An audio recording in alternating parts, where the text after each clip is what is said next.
What's going on, everybody? It is your boy Dave, and today we are not riding the Bolt, we are not riding the Vulcan, we are not riding any variation of a cruiser. Today we are riding this motorcycle right here. This is a 2014 Suzuki SF V650, also known as the Gladius, and the most popular phrase is the SV650 that hit every branch when it fell out of the ugly tree, quote unquote. I'm gonna ride this bike today, do kind of a little bit of a review on it, kind of give you a rundown of how this bike feels when you're, on the twisty roads, going through town, maybe even hit the interstate just to get a high-speed thing. Just in case any of you out there are looking to buy a motorcycle and you come across one of these or any SV650 really, because they're pretty much the same.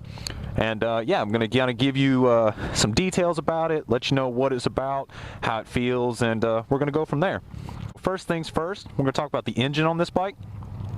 This engine is a 645cc 90-degree V-twin with a 6-speed transmission, water-cooled, regular sport bike stuff.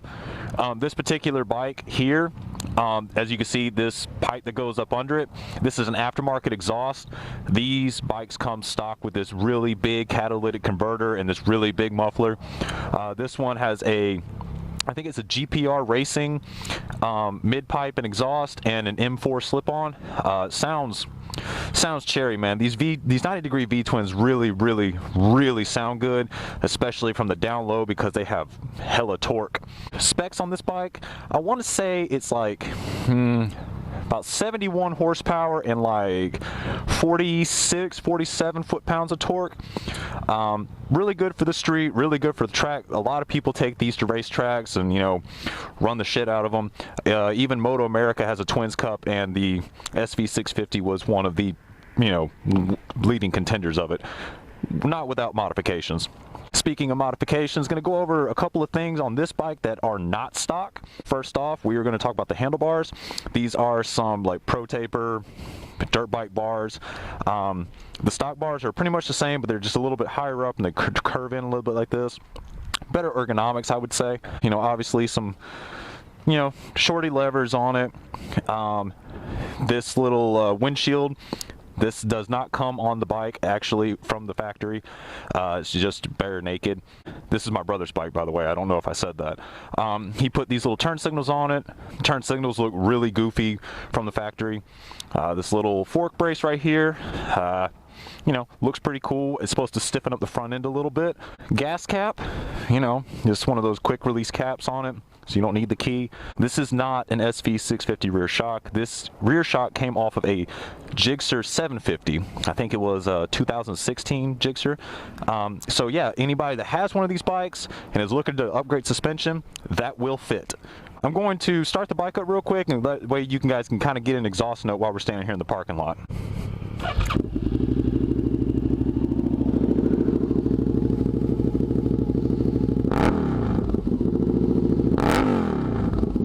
But what we're going to do here, we're going to get on this bike. I'm going to take you guys up the road here. A little bit of a twisty little section. We're going to go through town so I can kind of give you my thoughts and opinions on how it handles, how it feels in traffic. We're going to hit the interstate so we can kind of get a feel for it at high speeds, in traffic, everything like that. And yeah, let's get going.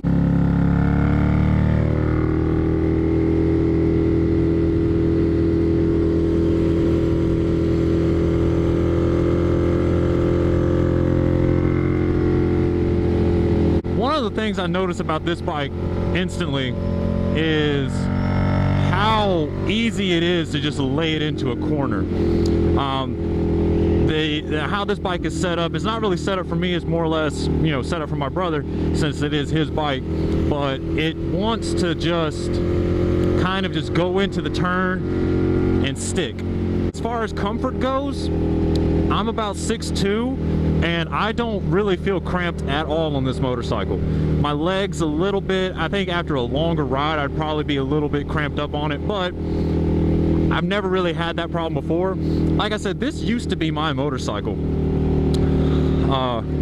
and it you know, I never really had a problem as far as space goes on it, but I never really went on long rides. I've seen people take these bikes and put like throw over saddlebags on them and like, you know, take long trips. And yeah, so, you know, it is possible, but I never did it myself, so I can't really tell you. The handling on this bike is very playful. I mean, it's just, you can just kind of flip it around, you know what I mean? Just whoop, whoop, whoop, whoop, whoop. These bars probably help out a little bit on it too, because they're not as narrow as the stock bars. So keep that in mind if you've got one of these bikes or you're looking into one of them. Anything a little bit wider and, you know, straighter, I think makes the bike handle a little bit better too. It gives you a little bit more leverage whenever you're, you know, throwing it in there, you know what I mean? So this bike does have stock brakes. The only thing that's changed about the brakes is just the lever. Has dual caliper brakes up in the front, single caliper brake in the rear, like most bikes. I think the front brakes are 2 4-piston or something like that. All I know is like it's the base model stuff. Tokiko calipers in the front. I think it has a Nissan caliper in the rear. One thing I can tell you about this bike, and this is speaking from experience, the seat itself is pretty hard. There's not a lot of comfort in the butt region, if you get what I'm saying. You know, it's not you know, instantaneous where it hurts like right as you get started, but over time your butt will get sore. As far as, you know, just going out for a little cruise or whatever, I mean, we're running 60 in 5th gear and we're not even we're only at 5,000 RPM. I mean, if you're just out going for a ride and you just don't even want to really, like, you know, slay anything or break any speed records, yeah, this is a perfect bike. I mean, it does everything you need it to do and then some. I would also go as far as to say that if you are a new rider and you're looking into getting something that's, you know, maybe not a 300 or a 400 or something like that, and you want a sport bike, something, I would recommend the SV650 or any variation of it, really. The engine is plenty forgiving when it comes to, you know, learning how to like shift and pull out or whatever like that. And it's also still got enough power in it where you can get yourself out of sticky situations if you have to, but you can also learn how to use that power. It's not the fastest thing in the world, but it's still pretty quick. So if you are a beginner rider and you have a level head about things and you approach things with a sane mind, I definitely recommend it. But that's only a decision that you can make. For your price and for the power that you get and what you have, I would say it should come down between the Suzuki 650 or the Yamaha MT-07. This bike, you don't really get a whole lot of you know, little knickknacks here and there. You got a basic little dash. You got, you know, your turn signals, your little lights right here, your select buttons. You get an analog tachometer, which is really good. I like watching the needle swipe whenever I'm revving it out. You get a digital speedometer and you get a gear indicator.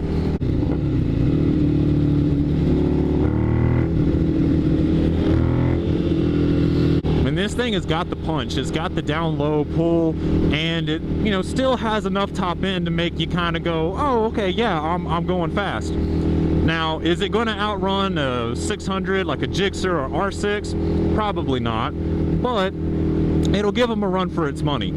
This bike does not shine when it comes to highway pulls or just, you know, straight line drag racing. I would say this bike really shines on a curvy road. If I'm not mistaken, brand new, these bikes were only like $8,000, which is not bad, but I think it's a little overpriced for something that has so much, you know, so much potential that you had to work to break it out. And by that I mean like the, you know, the exhaust was very clogged up with the cat and the giant muffler, but what bike is it these days? Alright guys, we're about to see how this thing does on the interstate.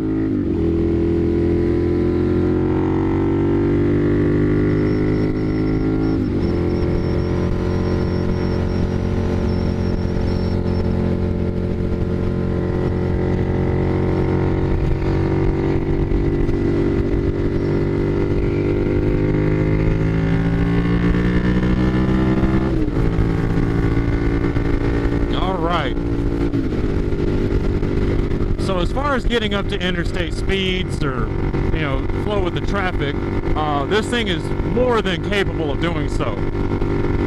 The downside is the lack of wind protection. I think it's the body position that's probably getting it a little messed up for me. It's not the fastest bike in the world, but it damn sure ain't slow. It's not the prettiest looking bike, but it's not the ugliest bike either. And, you know, looks are a matter of opinion. Beauty is in the eye of the beholder. I think it looks all right from everywhere but the front. The main thing is, when it comes to, you know, any bike, is what do you like? If you like the way something looks, or you like the way something rides, that's what you need to go for. It really doesn't matter what anybody else thinks, because they're not the ones riding your bike. I'd hate to lose his bar end.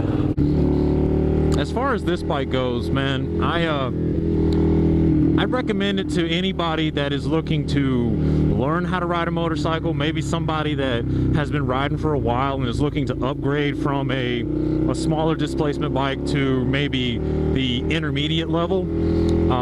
This is a perfect bike, engine, platform, whatever you want to call it, to really move on to the next level.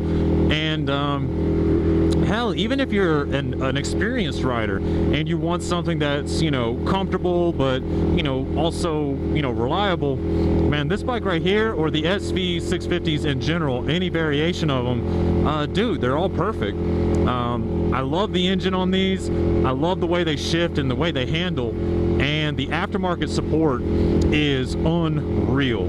The SV650s, or even the Gladius, they're kind of like the Sportster of the sport bike community, where if you want to make one into a track bike, you can. You want to turn one into a scrambler, you can. You want to turn it into a touring bike, you can. Hell, even as a commuter, just if you're going to ride it back and forth to work every day, I still say it's a perfect bike for it. These things are so modular, they're so adaptable, where they can do pretty much whatever you want them to do. And they'll do it, you know, pretty sufficiently, I'd say.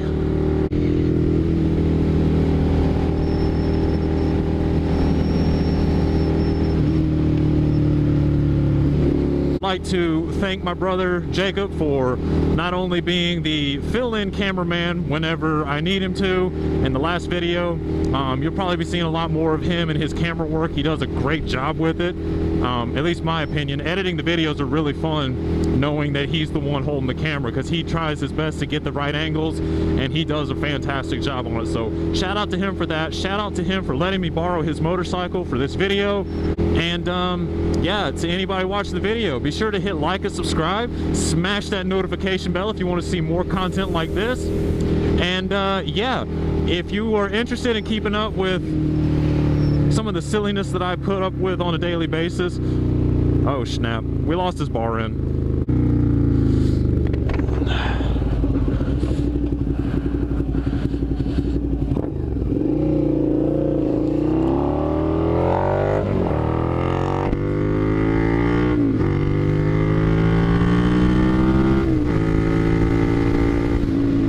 Man, I hope he found it.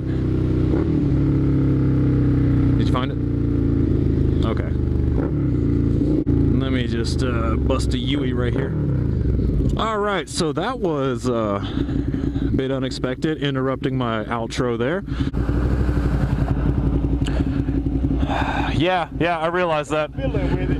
Huh? I think you're fiddling with it. I'll just keep it. Okay, you got it? Yeah. Sorry, Jake. I seen it come off. Yeah, well, I missed it and went back down. I was like, every time I was like looking down, I was like, what's that on my hand? And I was slap, and then I realized. I knew exactly what it was. It come up. Man, he just missed going off the creek, by down in that creek, about that far. Snap, dude. Well, good eye on that. Yeah, I just realized you weren't back there, and I was like, and wait, where'd he go? Oh, I totally lost the bar end. Anyway, you ready? Oh, we're out. Anyway, guys, like I was saying, be sure to hit like and subscribe, smash that notification bell if you want to see more content just like this, or if you just like listening to me talk and watching me ride motorcycles.